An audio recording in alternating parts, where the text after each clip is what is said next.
In the name of Allah, the most compassionate, the most merciful, and may the peace and blessing of Allah be upon His last and beloved Messenger Muhammad, and may the peace and blessing of Allah be upon you all. The title of this video is A Fact from the Quran That Will Change the World. Now, there is no exaggeration in this title whatsoever. Now, in this video I will show a fact that can be learned from the last revelation to people in the Quran, which will change the condition of people in the whole world. Now, as an introduction to this video, Allah God Almighty states in the Quran, in verse 87 of chapter 15 of the Quran, the following: And indeed Allah God has bestowed upon you 7 of Al-Mathani and the Grand Quran. So here Allah Almighty states that He has bestowed upon Muhammad and upon the Muslims the Grand Quran. So Allah Almighty gives a very high importance to the Quran, the last revelation of Allah God to people. Now, the power of the Quran and the status of the Quran can only be seen if a person ponders and reflects upon the verses of the Quran. If a person ponders and reflects upon the verses, he will uncover the knowledge of Allah Almighty in the Quran, and he will implement the Quran in his life. But if he only recites the verses without understanding, he will not see this power of the Quran and the knowledge of Allah Almighty in the Quran. So in this video I will show the power of the Quran by pondering and reflecting upon the verses of the Quran. Now, what is this truth?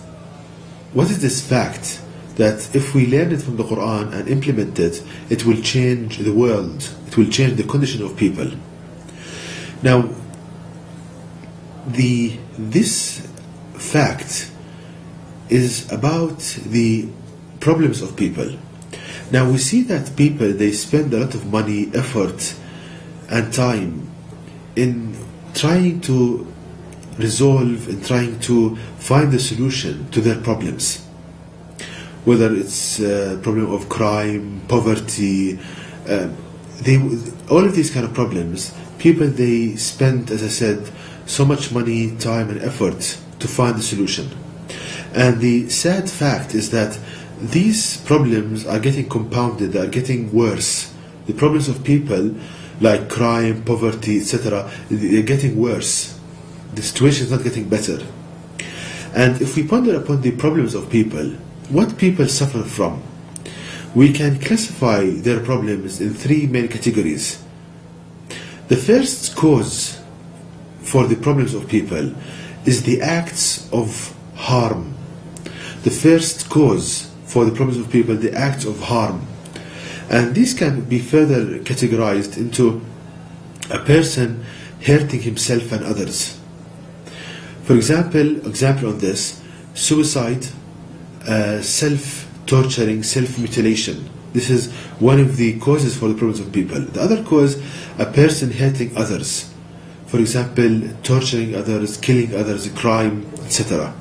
The third category, bad behavior. Like, for example, a person lying to others, stealing from others, bad language, insults, etc. So this is the first category for the causes for the problems of people. Now, the second category, acts of sin, sinful acts. The second category that causes people problems, sinful acts. And the example for this, adultery and its problems, being unfaithful in marriage, incest, homosexuality, exposing people exposing their bodies, and bad language. These are sinful acts, acts of sin. And this is the second category for the problems of people. The third category is blasphemy. A person insulting religious values, attacking the Quran, attacking Prophet Muhammad, distorting Islam, coming up with a new religion that suits his desires and his wishful thinking about things. So these three categories, acts of harm, lust, and blasphemy, these are the causes for the problems of people. These are the summary for the causes of the problems of the whole of mankind, whole humanity. So as you can see on the screen, this is a summary for the causes of the problems of people. And as I said, there are acts of harm, lust, and saying about Allah God what you have no knowledge of, or blasphemy. Now, this is one part of the lecture. Now, these are major problems of people. Now, I will show now how Allah the Almighty gives us from the Quran the cure for all of these problems. So the fact that will change the world, or the truth from the Quran that will change the world, is how Allah the Almighty shows us the diagnosis and the cure for all the problems of people. In one simple fact in the Quran, Allah the Almighty gives us how to cure all of these problems. Now, to explain this, let me give an example. If a person has a disease, an illness, now let's ask how to cure an illness, how a person cures an illness. Now there are three main steps. Firstly, you need to know the cause for the disease, the cause for the illness. For example, whether it's bacterial infection, what kind of bacteria, and so forth. The second step is to know the mechanism of this disease. For example, this virus affects this organ, the mechanism.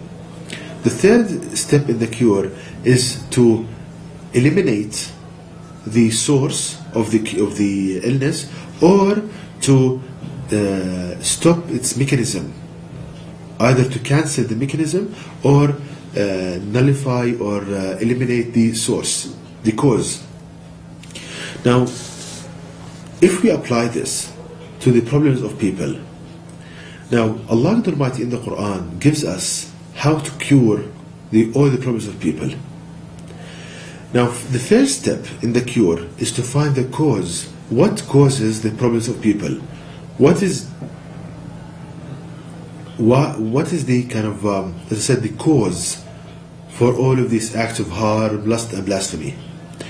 Allah the Almighty gives us in the Quran the answer for this, where in chapter 2, verses 168 169, where Allah the Almighty states the following: O people, eat of that which is lawful and good on the earth, and follow not the footsteps of Satan. Verily, he is to you an open enemy. He commands you what is harmful, sinful, and to say about Allah what you have no knowledge of. Once again, the verses 168 169 of chapter 2 of the Quran. O people, eat of that which is lawful and good on the earth, and follow not the footsteps of Satan. Verily, he is to you an open enemy. He commands you what is harmful, sinful, and to say about Allah what you have no knowledge of. So here Allah the Almighty tells us the symptoms for the effect of Satan on people. So Allah tells us here that Satan affects us, and the symptoms are, as you can see on the screen, acts of harm, lust, and to say about Allah what you have no knowledge of, blasphemy. Now, if we compare the symptoms of the effect of Satan on people with the causes for the problems of people, we can see a perfect match between the two. Okay, we see a perfect match between the causes for the problems of people and the symptoms for the effect of Satan on people. So the only logical conclusion from this is that Satan is the cause, is the sole reason for the problems of people. Again, the only conclusion from this is that Satan is the sole reason why people have so many problems. He's the cause for all the problems of people. So we learn from the Quran the first step in the cure is to identify the cause of our problems. Now the second step in the cure is to know the mechanism, how Satan accomplishes this kind of, how Satan affects us in order for us to commit acts of harm, lust and blasphemy, to know the mechanism. And the mechanism is the following. Now to start with chapter 114 of the Quran, verse 4, which states, "From the evil of the whisperer who hides." This is verse number 4 of chapter 114 of the Quran. The translation is that, "From the evil of the whisperer who hides." So here Allah Almighty teaches us the ways of the effect of Satan on us, the devil. So in these verses, Allah Almighty exposes Satan to us. And why? Because we know that Satan is our enemy. Allah tells us in the Quran that Satan is our enemy. So by exposing this enemy to us, Allah Almighty saves you from him. Because when you know the tricks of your enemy, when you expose him, you will be less susceptible for his attacks. Now, Allah tells us that Satan, he whispers to each and every one of us. He whispers, he talks. Whispering meaning talking. He talks to each and every one of us. But Allah tells us at the same time, Satan hides from you. So he whispers to you, he talks to you, but at the same time he hides from you. So we learn that each and every one of us has a companion devil, Satan, that whispers to him. But at the same time, he hides from you. He doesn't make you to feel his presence. He camouflages himself, he hides from you, so he does not allow you, or tries not to for you not to feel his presence. So he hides from you. Now the question arises, how can this creature, this entity, talk to you and at the same time hide from you? How can't you feel his presence? That's the question. Now let's see the engineering miracle in this verse. Now we can learn the answer for what I said, this question, by pondering upon a verse in the Quran which states the following, translation the following: "And Allah God created humans, and He knows what His own self whispers to Him with, and we are closer to Him than His jugular vein." So we learn from this verse that each and every one of us has a voice of oneself, and that's the voice you speak with. Each and every one of us has a distinct voice. It's like a fingerprint. It's something that distinguishes you from other people. It's your voice. Now, if we take a recording of your voice, as you can see on the screen, if we recorded the voice for 3 seconds, and here we have a recording for half a second, we see that your voice, when it's analyzed from a signal analysis, when we do signal analysis on your voice, we see that it's composed of sine waves. It has its energy in the shape of water waves, sine waves. So this is analysis of human voice, your voice. This is the voice of yourself. So this is the same voice you hear in your head when you are thinking quietly to yourself. And this signal can be characterized mainly by 2 parameters. Besides the shape of the signal, as I said, it's a sine wave, it's the shape of water waves. It can be characterized by the wavelength, lambda, and by the frequency. So by knowing the wavelength and the frequency of a signal, you can more or less characterize the signal in addition to its shape. So this is your human voice, what you hear in your head. Now coming back to how can Satan talk to you and at the same time hide from you, that you don't feel his presence. Now let me give an example to illustrate this point. Suppose that you are standing in a room and there is somebody behind you, and this person wants to talk to you, but he doesn't want you to know that he's there, but at the same time he wants to talk to you. Now how can he accomplish this? The only way he can accomplish this is if he matches his voice with regard to tone, frequency, wavelength, the languages you know. He matches his voice to the one you speak with. So when he talks, you hear your exact voice, and you think that you are thinking to yourself with this thought. Now likewise, Satan, what he does to each and every one of us, he matches his voice, he makes his voice identical with regards to tone, frequency, wavelength, the languages you know, to your own voice. So what Satan does is that he matches his voice to your own voice, he makes his voice identical with all regards, tone, frequency, wavelength, languages, to your own voice. And what happens is that when he talks to you, you hear thoughts in your mind. And because the voice is identical, you think that your own self is telling you this. Again, because the voice is identical, you think that your own self is telling you this. You think that you are thinking to yourself with these thoughts. So we see, brothers and sisters, the engineering miracle in the chapter 114 of the Quran. As I said, Allah Almighty tells us this to save us from the damage and from the effect of Satan on us. Now, another kind of miracle in these two last chapters of the Quran, and we can see, brothers and sisters, more and more why Prophet Muhammad, peace upon him, said or gave these two chapters, a lot of importance. Now, if we think about verse number 4 of chapter 113 of the Quran, which states, "And from the evil of the blowers in the knots." So, verse number 4 of chapter 113 of the Quran states, "And from the evil of the blowers in the knots." Now, Allah tells us here that there is damage, there is harm of Satan blowing in the knots, producing vibrations in the knots. Now, the question is, what's the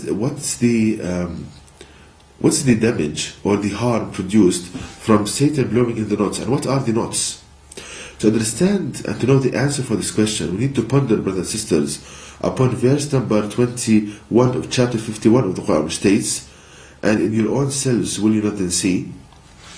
And in your own selves will you not then see? So here Allah the Almighty urges us to think and ponder upon our body, to think how Allah created our body. Now, if we do that, to know what are these knots that Satan blows into. If we study the human brain, as you can see on the screen, we see that Allah the Almighty designed the human brain, that it's composed of neural knots, that the neurons, the cells comprising the brain, they are arranged in kind of knots, in groupings in the brain. Now, each grouping of these neurons, they are responsible, each knot, the neural knots, is responsible for certain action in the body. For example, when certain neural cells in the brain, neural knots, are excited, stimulated, they produce a neural input and a neural kind of current that goes down from the brain and stimulates the contraction of muscles. So this is part of the function of these knots. So, having understood this, coming back to the question, what has Satan to do with this? The devil, what's the link between the devil and these kind of neural nodes and the transmission of neural signals from the brain to contract muscles? Now let me demonstrate this by giving an example. Now, suppose that you washed yourself and you're coming out from the bathroom.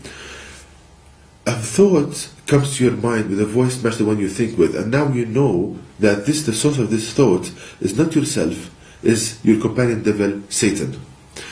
Now, he's telling you in your mind, as if yourself is telling you this, he's telling you that you are dirty, you are unclean, go back and wash yourself again. And before this lecture, you thought that this voice is from yourself. So what the person does, he goes back and he washes again, and he repeats his action so many times, and as a result, he wastes his time, effort, he causes damage to his skin. And Satan loves this. He loves to waste your time, to cause you pain. So this is Satan develops a phobia in you from being unclean. So at the same time, when he's telling you these thoughts, he's talking to you. He directs the blowing, the vibration produced from his voice to the neural knots, the neural nodes in the brain, that produces a neural signal that causes the muscles in the chest to contract.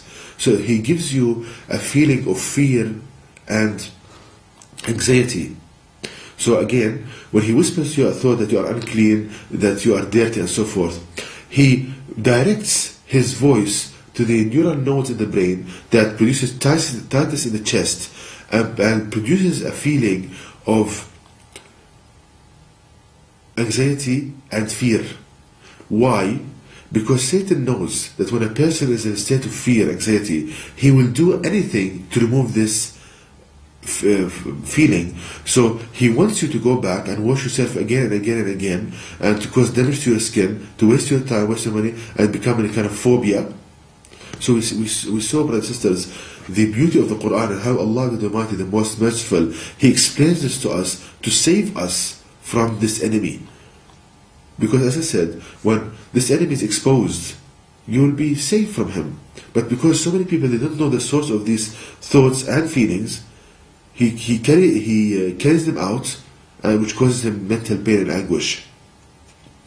Now, what I said, brothers and sisters, so many people, they find it strange and they are so much inclined to reject it. Now, Muslims and non-Muslims alike, now the reason why, now Muslims, the reason they tend to find this strange, what I'm saying strange, is because they are so much away from understanding the true meaning of the Quran and pondering upon the Quran.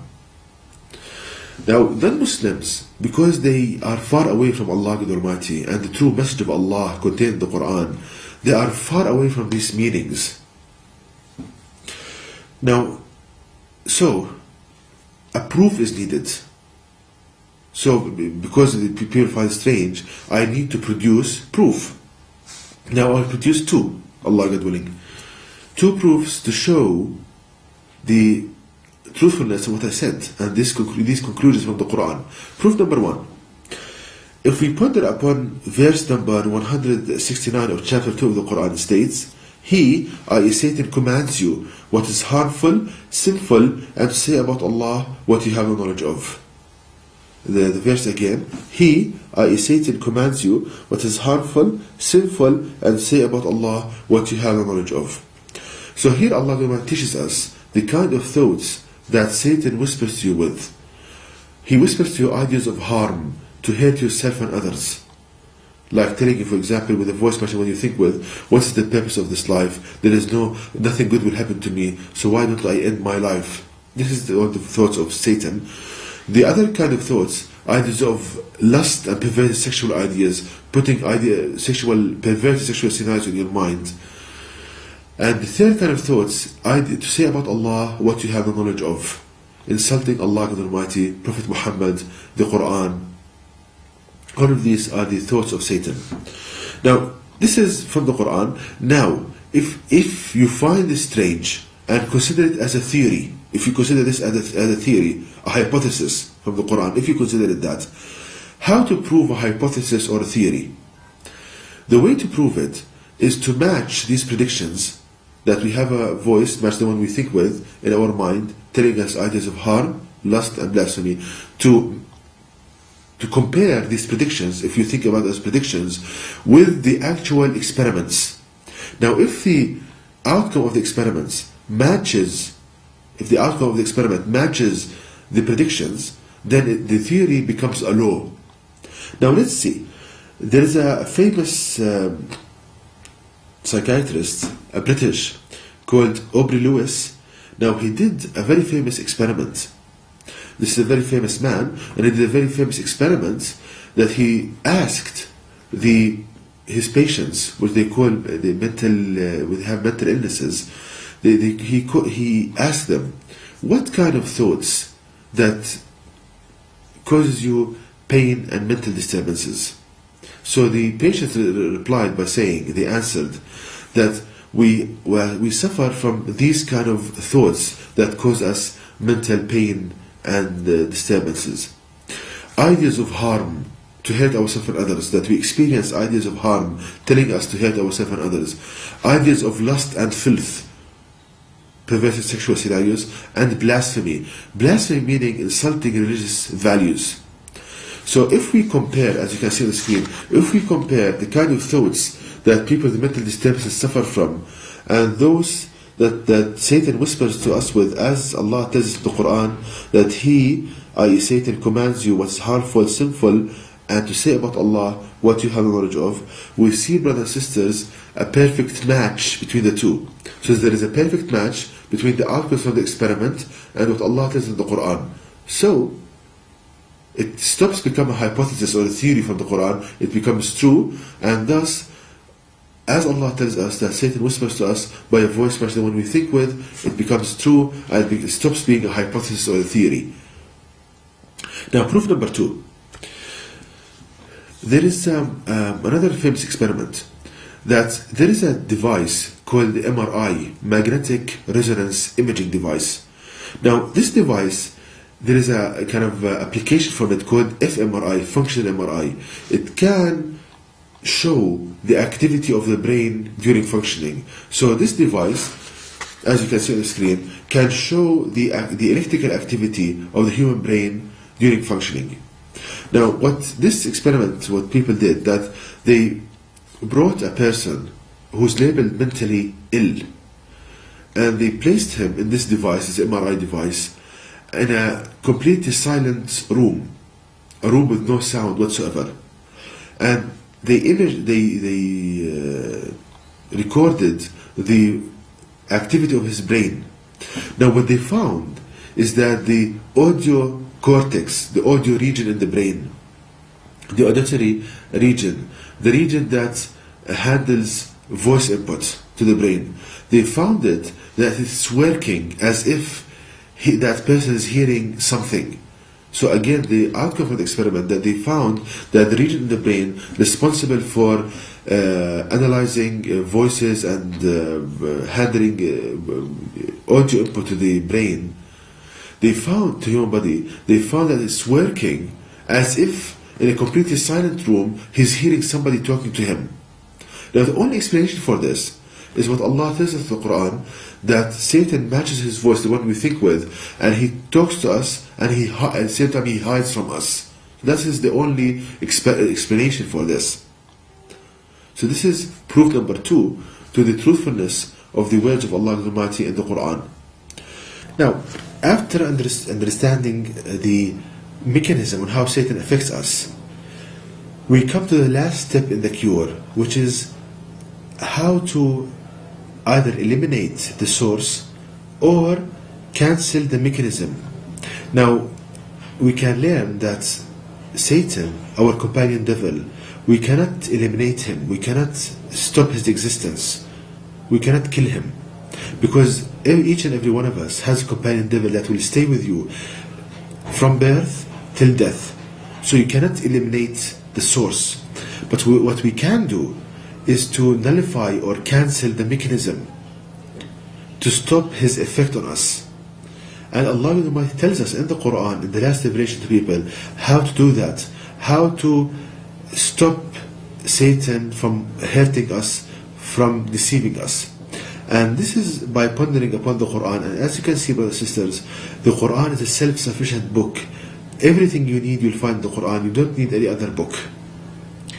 Now, how we can find the cure for the problems of people? By pondering upon 2 verses from the Quran. The first verse, which is verse 200 of chapter 7 of the Quran, which states, "And if an evil whisper comes to you from Satan, then seek refuge with Allah God. Verily, He is all hearer, all knower." So the first step in how to stop the mechanism of attack of Satan on us is that whenever you experience a thought in your mind with a voice match the one you think with, is to seek refuge with Allah, meaning to remember this guidance you are hearing now, and to remember that the thought you just experienced is not from yourself, but this is from your companion devil, and that Allah Almighty will not judge you for hearing these thoughts. He will judge you whether you carry them out or not. And to realize also that all of these thoughts, they are lies, and they are designed to hurt you and to make you commit acts of harm, lust and blasphemy, and to cause you pain in this life and the hereafter. Now, the second step in the cure, Allah tells us in the Quran in chapter 2 verse 168, which states, "O people, eat of that which is lawful and good on the earth, and follow not the footsteps of Satan. Verily, he is to you an open enemy." So the second step, Allah tells us not to follow the footsteps of Satan, meaning that do not agree nor carry out what Satan is telling you.